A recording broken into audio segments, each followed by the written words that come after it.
950 ആളുകളുടെ പേര് NIA hit ലിസ്റ്റിൽപ്പെടുത്തി കോടതി കൊടുത്തു എന്ന് ഒരു വലിയ വാർത്തയായിട്ടാണ് മാധ്യമങ്ങളും എല്ലാവരും ജനങ്ങളും എല്ലാം കേൾക്കുന്നത്.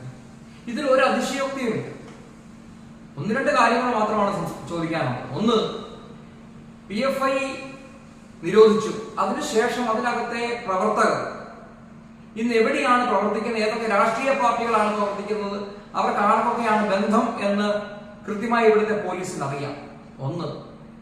രണ്ടാമത്തെ കാര്യം, 21 അതായത് 2021 കൃത്യമായി ഇതുപോലെ തന്നെ ഈ കാടിന്റെ ഉള്ളിലും അതുപോലുള്ള സ്ഥലങ്ങളിലൊക്കെ നടക്കുന്ന ഈ പ്രവർത്തനങ്ങളെ കുറിച്ച് വളരെ വിശദമായി തന്നെ അന്ന് നമ്മൾ പറഞ്ഞിരുന്നു.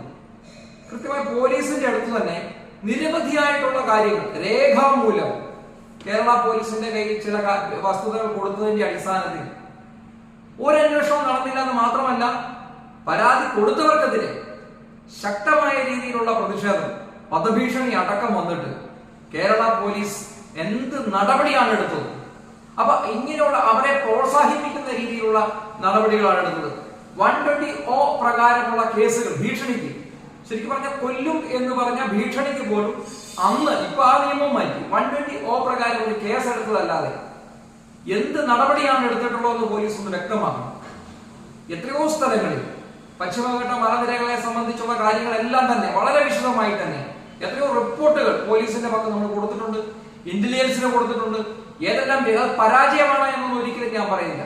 അത് ആരെ പ്രോത്സാഹിപ്പിക്കാനാണ് സർക്കാർ ഈ നടപടി എടുക്കുന്നതെന്ന് വ്യക്തമാക്കാനാണ് സാധിക്കുന്നത്. ഇന്നും പറഞ്ഞിരിക്കുന്ന സാമ്പത്തിക സഹായങ്ങൾ വരുന്നുണ്ടായിരുന്നു. രാത്രി കാലങ്ങളിലും ഒക്കെ ഇപ്പോ ഈരാറ്റുപേട്ടയാണേലും വാഗമണിലാണേലും തങ്ങൾപ്പാറയിലാണേലും അതുപോലെ തന്നെ വാകച്ചുവടാണേലും പാറത്തോടാണേലും ഇതുപോലുള്ള പ്രദേശങ്ങളിലെല്ലാം തന്നെ നിരവധിയായിട്ടുള്ള പ്രവർത്തനങ്ങൾ നടക്കുന്നതായിട്ടുള്ള അടുത്ത കാലത്ത് നടക്കുന്നതായിട്ടുള്ള കാര്യങ്ങൾ നമ്മൾ കൃത്യമായി റിപ്പോർട്ട് ചെയ്യപ്പെട്ടിട്ടും ഒരു നടപടിയും എടുക്കാത്ത പോലീസിന്റെ ഈ അനാസ്ഥയാണ് ഈ വിപത്തിനെ വിളിച്ചു വരുത്തുന്നതിന്റെ പൂർണ്ണ ഉത്തരവാദിത്വം പോലീസിന്റെ പൂച്ചുവല കിട്ടിയിരിക്കുക. ഇവിടുത്തെ സർക്കാരിനാണ്.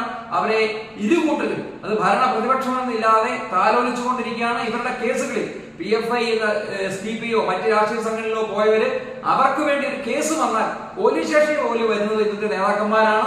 കൃത്യമായ ഒരു അന്വേഷണം നടന്നു കഴിഞ്ഞാൽ, ഇവിടുത്തെ ഈ മുഴുവൻ കാര്യങ്ങളും കൃത്യമായി പോലീസ് ഇടപെട്ട് കഴിഞ്ഞാൽ ഈ പറയുന്ന എല്ലാ കാര്യങ്ങളിലും തുടച്ചു നീക്കാൻ പറ്റുമെന്നുള്ള കാര്യത്തിൽ യാതൊരു സംശയവും